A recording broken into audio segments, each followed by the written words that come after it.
500 nan moun qui était responsable campagne Joe Biden pour le président des États-Unis écrit président Biden une lettre pour demander un cessez-le-feu Israël dans la bande de Gaza. Et plusieurs sondages qui fait dans le pays tout ensemble montraient que la majorité électée américaine, quitte républicain ou bien démocrate, a demandé un cessez-le-feu dans l'hostilité qui opposait Israël à l'organisation Hamas là.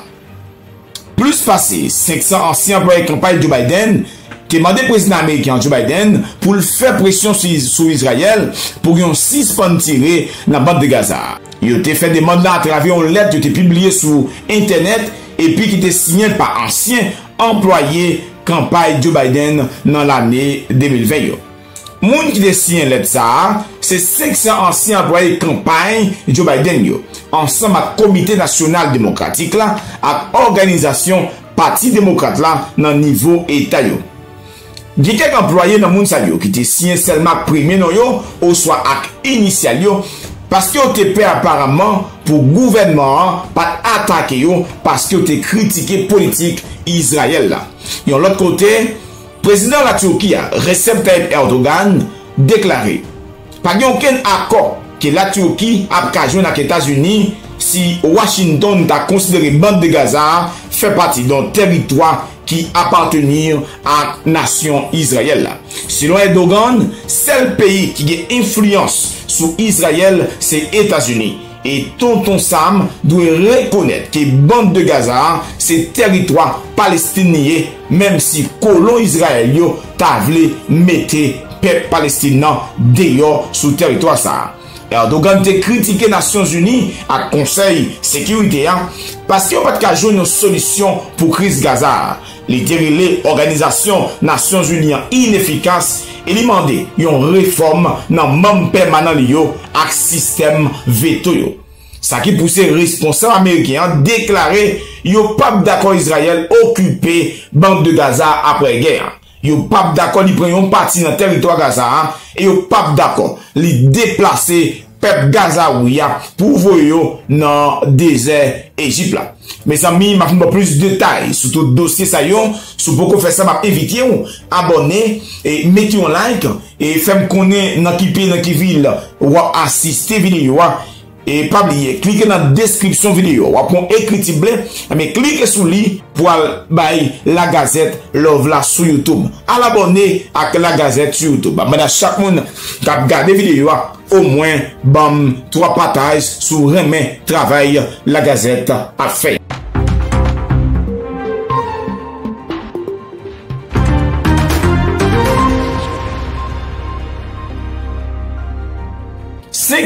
Anciens monde qui étaient responsables campagne Biden pour le président des États-Unis écrit président Biden une lettre pour demander un cessez-le-feu dans la bande de Gaza.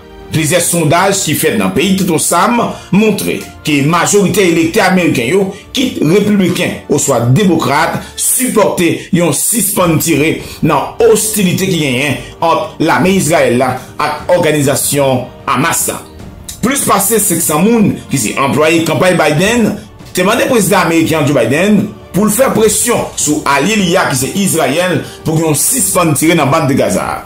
Il fait demande ça à travers une lettre qui était publiée sur Internet et puis qui était signée par anciens employés campagne Joe Biden dans l'année 2020. Moun qui a signé lettre ça, c'est 500 anciens employés campagne Joe Biden ensemble à Comité national démocratique là, à organisation Parti démocrate là dans le niveau État et il y a quelques employés qui étaient seulement signés premier nom au soir ils ont fait un initial parce que ils étaient apparemment pour gouvernement pas attaquer parce que ils étaient critiqués politique israélien. 500 moun ça yo fait Biden connaît ils étaient dans grosse tristesse. Les Hamas c'est tous les civils israéliens.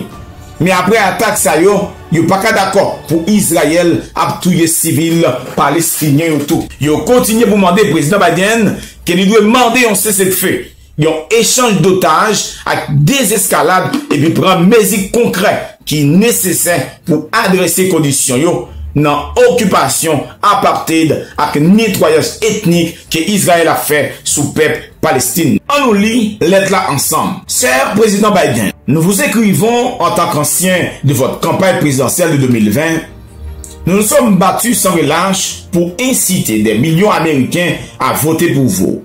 Comme vous, nous croyons en la dignité et la valeur de chaque vie humaine et en la nécessité d'un courage moral de la part des dirigeants de notre pays. Nous vous implorons, Monsieur le Président, de faire preuve de courage moral dès maintenant et devenant un leader dont nous pouvons être fiers face à l'injustice. En tant que président des États-Unis, vous avez une influence significative en ce moment périlleux. Vous devez appeler à un cessez-le-feu, à l'échange des otages et à la désescalade et prendre des mesures concrètes pour remédier à la racine aux conditions d'occupation, d'apatride et de nettoyage ethnique et de la violence horrible à laquelle nous assistons actuellement. Nous avons été et continuons d'être horrifiés par l'attaque dévastatrice du Hamas contre des civils israéliens le 7 octobre.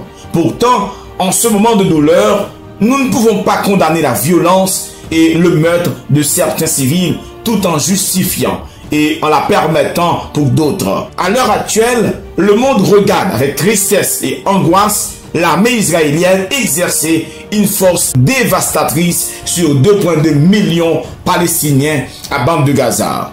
En un mois, les forces israéliennes ont tué plus de 10 000 Palestiniens et chassé plus de 1,4 million de personnes de leur foyer.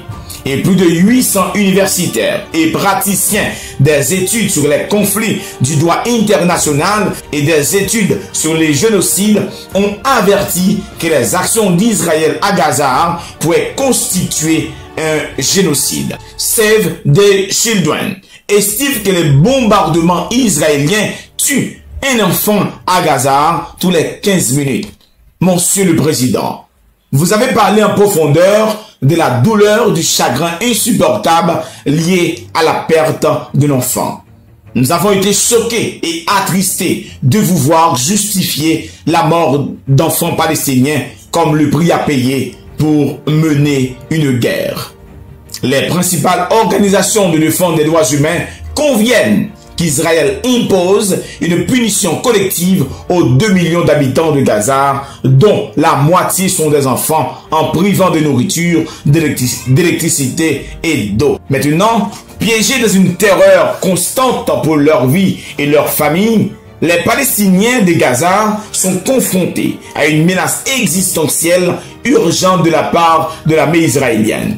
Alors qu'Israël impose une coupure quasi totale des communications, il perd des êtres chers, est confronté à des déplacements massifs et a du mal à accéder à des ressources vitales, notamment à presque tous les soins de santé pour les blessés. Monsieur le Président, comme vous l'avez dit, le silence face aux violences des droits de l'homme équivaut à une complicité. Et chaque jour qui passe, nous continuerons de voir davantage de fusions de sang, davantage de crimes de guerre et davantage de morts. Toutes les personnes de conscience doivent appeler haut et fort à un cessez-le-feu dès maintenant. Et en tant que personne de conscience jouissant d'une énorme influence, vous avez la responsabilité particulière de diriger cet appel. Nous ne sommes pas seuls dans cette demande. La majorité des Américains, soit 66% et des démocrates 80%, sont d'accord. Un cessez-le-feu est le strict minimum. Dans tous les pays, des dizaines de milliers de personnes se soulèvent pour protester, exigeant la fin du siège brutal de Gaza par Israël et le soutien continu des États-Unis à l'occupation et aux crimes de guerre d'Israël. Parmi les critiques les plus virulents des actions d'Israël à Gaza figurent les familles des Israéliens qui ont été tués et kidnappés par les Hamas. Ils comprennent que la réponse à une atrocité ne peut pas être une autre et que la poursuite des bombardements et une invasion terrestre ne rendront pas justice à ceux qui sont perdus ni ne ramènent leurs proches chez eux. Nous devrions les écouter. Nous avons déjà emprunté cette voie et nous ne devons pas répéter les mêmes erreurs du passé. La réponse américaine au 11 septembre, en envahissant l'Afghanistan et l'Irak, nous a entraînés dans une guerre de plusieurs décennies qui a tué des centaines de milliers de personnes. Il n'y a pas de solution militaire à Gaza. La seule façon de parvenir à une justice et une paix durable pour les Palestiniens et les Israéliens est de prendre des mesures concrètes pour mettre fin aux conditions brutales de l'apartheid, de l'occupation et du siège qui sont à l'origine de la violence à laquelle nous assistons actuellement. Si vous n'utilisez pas l'influence, pouvoir que vous confère votre position pour appeler immédiatement à un cessez-le-feu, nous n'aurons peut-être jamais cette chance. Président Biden, il devient de plus en plus clair que c'est un moment qui pourrait très bien définir votre héritage. Nous sommes convaincus que vous pensez que tout le monde mérite la sécurité et la liberté. C'est pourquoi nous vous appelons à appeler publiquement et utiliser l'influence financière et diplomatique pour provoquer un cessez-le-feu immédiat. Plaider pour la désescalade de la région, notamment en exigeant que le Hamas libère tous les otages et qu'Israël libère plus de 1200 personnes en détention administrative, dont 99% sont des Palestiniens détenus sans inculpation. En tant que président des États-Unis, vous avez le pouvoir de changer le cours de l'histoire et la responsabilité de sauver des vies dès maintenant. Nous comptons sur vous pour prendre ce pouvoir et cette responsabilité au sérieux pour faire face à cette situation avec urgence qu'elle exige. Si vous n'agissez pas maintenant, votre héritage sera la complicité face au génocide. Nos sincères salutations, Monsieur le Président. Mes amis, je ne suis pas de là. Dans l'aide américaine, ça y est, vous voyez Biden, il a demandé une solution urgente pour mettre en fin à bombardement que l'armée israélienne a fait sous le peuple palestinien. Et de l'autre côté, le président de la Turquie, Recep Tayyip Erdogan, déclaré qu'il n'y a aucun accord avec les États-Unis si Washington t'a considéré bande de Gaza si on partit dans le territoire israélien lié. Selon Erdogan, seul pays qui a influence sur Israël, c'est les États-Unis. Et tout ensemble doit reconnaître que bande de Gaza, c'est territoire palestinien lié, même si colon israélien t'a voulu mettre palestinien dehors sous lui. Erdogan critique les Nations Unies à Conseil de sécurité, il dit qu'il est inefficace dans le membre permanent yo avec système veto yo joue. Ça qui pousse responsable américain déclaré, yo pas d'accord Israël occuper Gaza après guerre, yo pas d'accord li prend une partie dans territoire Gaza et yo pas d'accord li déplacer Palestiniens yo pour voyer en Égypte. Mes amis, c'est là que je vais faire dans la vidéo de aujourd'hui. Si vous pouvez faire ça, je invite mettez un like, abonnez, partagez la vidéo dans plusieurs groupes et quittez un commentaire pour moi. Car dit n'importe quoi, bon travail et si vous faites qu'on est dans qui pays, dans qui ville, ou assister vidéo. Quant à moi, c'est là que je vais mettre 20 envois moi et je vous rendez-vous dans une autre vidéo. Ciao, ciao.